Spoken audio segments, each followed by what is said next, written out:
eu sou o anjo da sua guarda, o anjo de Portugal. Há pouco mais de um século, em 1916, um anjo visitou 3 pastorinhos em Portugal, preparando seus corações para as aparições de Nossa Senhora de Fátima. Quem registrou esses acontecimentos em detalhes foi a própria irmã Lúcia, uma das videntes. A 13 de maio, na Cova da Iria, no céu aparece a Virgem Maria, é o que cantamos em honra a Nossa Senhora, que apareceu em Fátima no ano de 1917. Um ano antes, no entanto, os 3 pastorinhos, Lúcia, Jacinta e Francisco, foram visitados pelo anjo custódio de Portugal, e tiveram os seus corações preparados para esse grande acontecimento sobrenatural. Recordemos agora essas aparições celestes, tal como registradas pela vidente irmã Lúcia, em suas memórias. Pelo que posso mais ou menos calcular, parece-me que foi em 1915 que se deu essa primeira aparição do que julgo ser o anjo, que não ousou, por então, manifestar-se de tudo. Pelo aspecto do tempo, penso que se deverão dar nos meses de abril até outubro. Na encosta do cabeço que fica voltada para o sul, ao tempo de rezar o terço na companhia de 3 companheiras, de nome Teresa Matias, Maria Rosa Matias, sua irmã e Maria Justino. Do lugar, da casa velha, vi que, sobre o arvoredo do vale, que se estendia a nossos pés, pairava uma como que nuvem, mais branca que neve, algo transparente, com forma humana. As minhas companheiras perguntaram-me o que era. Respondi que não sabia. Em dias diferentes, repetiu-se mais 2 vezes. Esta aparição deixou-me, no espírito, uma certa impressão que não sei explicar. Pouco e pouco, essa impressão ia se desvanecendo. E creio que, se não são os fatos que se lhe seguiram, com o tempo, a viria a esquecer por completo. As datas não posso precisá-las com certeza, porque nesse tempo, eu não sabia ainda contar os anos, nem os meses, nem mesmo os dias da semana. Parece-me, no entanto, que deveu ser na primavera de 1916, que o anjo nos apareceu a primeira vez na nossa loca do cabeço. Já disse no escrito sobre a Jacinta, como subimos em costa em procura de um abrigo e como foi.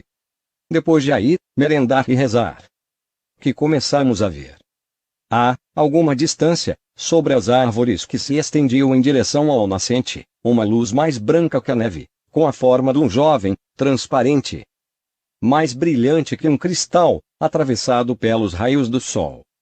À medida que se aproximava, íamos-lhe distinguindo as feições. Estávamos surpreendidos e meios absortos. Não dizíamos palavra. Ao chegar junto de nós, disse: "Não temais. Sou o anjo da paz. Orai comigo." E ajoelhando em terra, curvou a fronte até ao chão. Levados por um movimento sobrenatural, imitamo-lo e repetimos as palavras que lhe ouvimos pronunciar. "Meu Deus, eu creio, adoro, espero e amo-vos. Peço-vos perdão para os que não creem, não adoram, não esperam e não vos amam." Depois de repetir isto 3 vezes, ergueu-se e disse: "Orai assim. Os corações de Jesus e Maria estão atentos à voz das vossas súplicas." E desapareceu. A atmosfera do sobrenatural que nos envolveu era tão intensa, que quase não nos dávamos conta da própria existência, por um grande espaço de tempo, permanecendo, na posição em que nos tinha deixado, repetindo sempre a mesma oração. A presença de Deus sentia-se tão intensa e íntima, que nem mesmo entre nós nos atrevíamos a falar. No dia seguinte, sentíamos o espírito ainda envolvido por essa atmosfera que só muito lentamente foi desaparecendo. Nesta aparição, nenhum pensou em falar, nem em recomendar o segredo. Ela, disse, o impôs. Era tão íntima que não era fácil pronunciar sobre ela a menor palavra. Fez-nos, talvez, também, maior impressão, por ser a primeira, assim manifesta. A segunda deveu ser no pino do verão, nesses dias de maior calor, em que íamos com os rebanhos para casa, no meio da manhã, para os tornar a abrir só à tardinha. Fomos, pois, passar as horas da sesta à sombra das árvores que cercavam o poço já várias vezes mencionado. De repente, vimos o mesmo anjo junto de nós. Que fazeis? Orai. Orai muito. Os corações de Jesus e Maria têm sobre vós desígnios de misericórdia. Oferecei constantemente ao Altíssimo orações e sacrifícios. Como nos havemos de sacrificar? Perguntei. De tudo que puderdes, oferecei um sacrifício em ato de reparação pelos pecados com que ele é ofendido e de súplica pela conversão dos pecadores. Atraí, assim, sobre a vossa pátria, a paz. Eu sou o anjo da sua guarda, o anjo de Portugal. Sobretudo, aceitai e suportai com submissão o sofrimento que o Senhor vos enviar.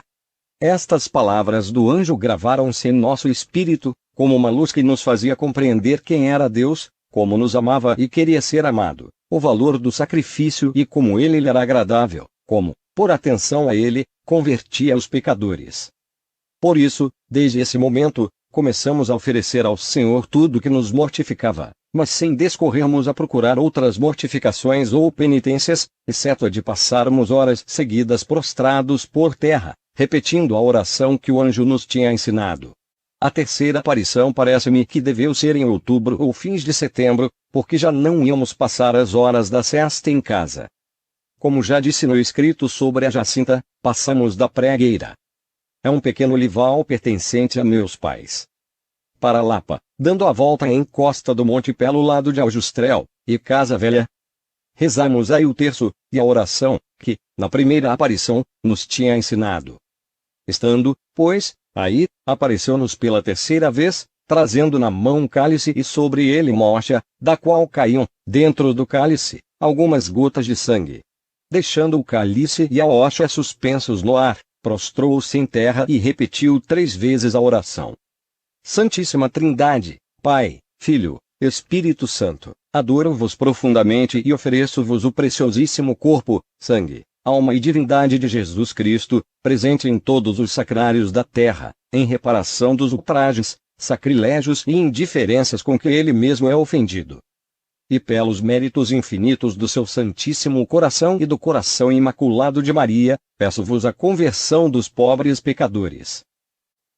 Depois, levantando-se, tomou de novo na mão o cálice e a hóstia e deu-me a hóstia a mim e o que continha cálice deu a beber a Jacinta e ao Francisco, dizendo ao mesmo tempo: Tomai e bebei o corpo e o sangue de Jesus Cristo horrivelmente ultrajado pelos homens ingratos.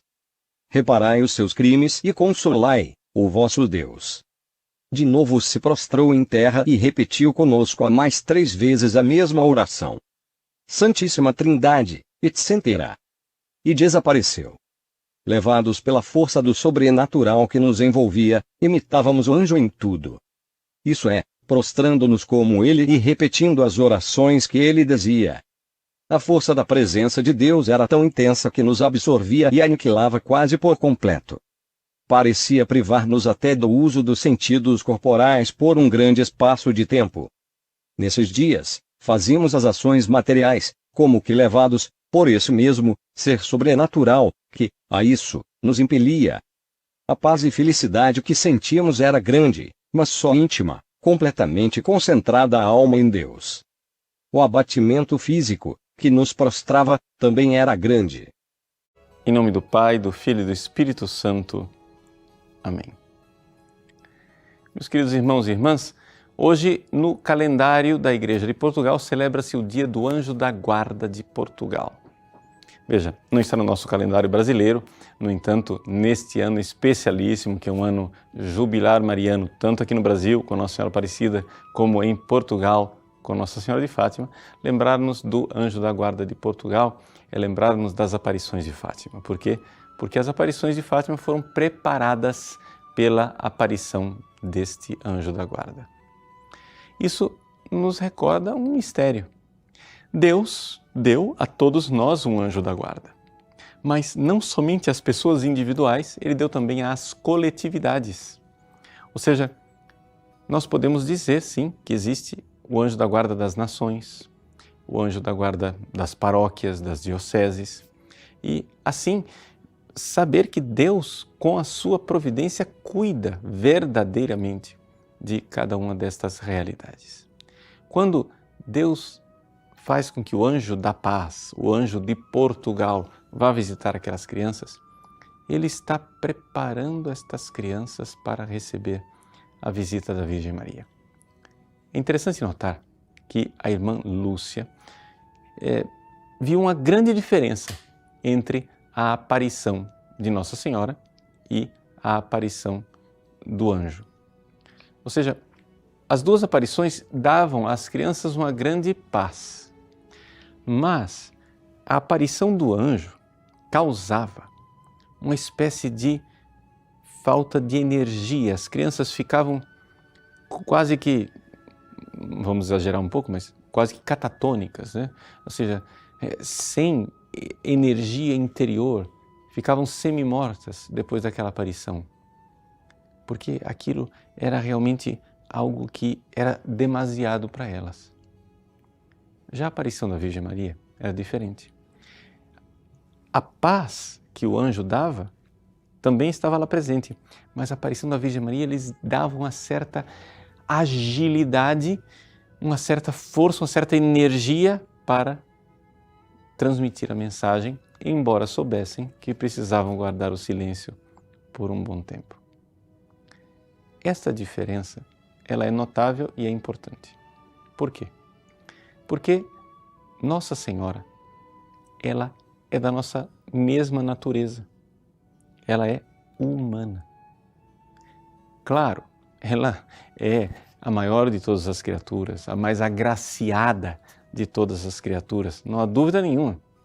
No entanto, a agraciada, ela foi feita no mesmo barro que nós fomos feitos. E isto faz com que ela seja um instrumento mais adequado, né, para transformar os nossos corações e nos levar a Deus. Quando nós falamos dos nossos anjos da guarda, nós temos a certeza de que estes anjos, eles têm uma única preocupação. Eles não dormem, não cochilam, não têm feriado, não têm dia santo. Eles têm uma única preocupação: levar as nossas almas para o céu, fazer com que nós realizemos a nossa vocação. Assim como Portugal tem uma vocação, o Brasil tem uma vocação e você tem uma vocação. Ele nos prepara para essa realidade mais sublime e mais elevada, que é estarmos abertos para a presença de Nossa Senhora, para este instrumento da graça que Jesus nos deu de presente aos pés da cruz, a Mãe Santíssima. Nos braços dela estamos mais confortáveis. O anjo parece que era uma dose forte demais para aquelas crianças. Já os braços da mãe são o lugar correto e o lugar certo onde todos nós precisamos estar. Acolhamos, portanto, a mensagem do anjo, preparando-nos para Nossa Senhora, amando-a e amando-a de todo o coração e recordando, claro, é sábado e sendo sábado, uma devoção especialíssima a ela. Peçamos, como o Santo Anjo ensinou, que todos os pecadores sejam salvos, oferecendo o corpo, sangue, alma e divindade de Cristo, que está presente nos sacrários. Façamos uma intercessão também, tendo fé, adorando, esperando e amando por aqueles que não o fazem, como fez o Santo Anjo. Vamos aprender as orações do Anjo de Portugal e assim agradar o coração de nossa Mãe. Deus abençoe você. Em nome do Pai, e do Filho e do Espírito Santo. Amém.